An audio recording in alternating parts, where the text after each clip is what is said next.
5 கிலோவாட்டுக்கு மேலே நீங்கள் போட போகிறீங்க அப்படின்னா, மானியம் திட்டத்தில் வாங்கக்கூடிய சோலார் பேனலை விட, அதோட நேரடியாக நம்ம கமர்ஷியலுக்கு யூஸ் பண்ணக்கூடிய சோலார் பேனலுடைய விலை கம்மியாக இருக்கும். அப்போ அந்த மாதிரி நேரத்தில் அதை நீங்கள் பயன்படுத்தலாம். நீங்கள் உங்களுடைய கடைகளுக்கு போடணும் அப்படின்னு விருப்பப்பட்டீங்கன்னா, நீங்கள் ஆஃப் கிரிட் சிஸ்டம் போட்டுருங்க.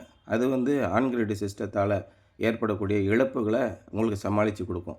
ஏன்னா நெட்வொர்க் சார்ஜஸ்னு ஒன்று கட்டணும், கிலோவாட் சார்ஜஸ்னு ஒன்று கட்டணும், பீக் ஹவர் சார்ஜஸ் ஒன்று கட்டணும், எலக்ட்ரிசிட்டி டேக்ஸஸ் ஒன்று கட்டணும். இந்த மாதிரி பகல் நேரத்தில் நீங்கள் உற்பத்தி பண்ணக்கூடிய மின்சாரத்தில் 60% தான் உபயோகிக்க முடியும். 40% எக்ஸ்போர்ட் பண்ணணும். எக்ஸ்போர்ட் பண்ணிட்டீங்கன்னா ரூ. 3.57 தான் ஒரு யூனிட் கொடுப்பாங்க. நீங்கள் டைரெக்டாக யூஸ் பண்ணிங்கன்னா கமர்ஷியலுக்கு ரூ. 12.75 வரைக்கும் நீங்கள் சேமிக்கலாம்.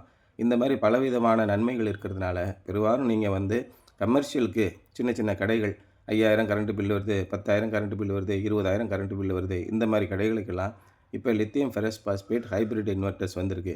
பேட்டரிக்கும் 10 வருஷம் வாரண்ட்டி, இன்வெர்ட்டர்ஸ்க்கும் 10 வருஷம் வாரண்ட்டி. அந்த மாதிரி சிஸ்டம் நீங்கள் போடும்போது நிச்சயமாக உங்களுக்கு 100% பெனிஃபிஷியலாக இருக்கும். போடக்கூடிய முதலீடு வந்து ரொம்ப குறைஞ்ச காலத்திலேயே எடுத்துடலாம். ஒரு 4 வருஷத்துலேயே எடுத்துடலாம்.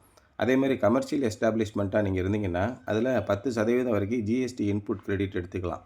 அதே மாதிரி இன்னொன்று என்னென்னா, நீங்கள் இன்கம் டேக்ஸ் ஃபைல் பண்ணிகிட்ருக்கீங்க அப்படின்னா, அடுத்த வருஷம் வரக்கூடிய இன்கம் டேக்ஸில் வந்து டிப்ரிசியேஷன், அதாவது பொருள் தேய்மானம் ஏற்பட்டுருச்சு அப்படின்னு சொல்லிட்டு மொத்த முதலீட்டில் 40% அளவுக்கு வந்து நீங்கள் டிப்ரிசியேஷன் காட்டலாம்.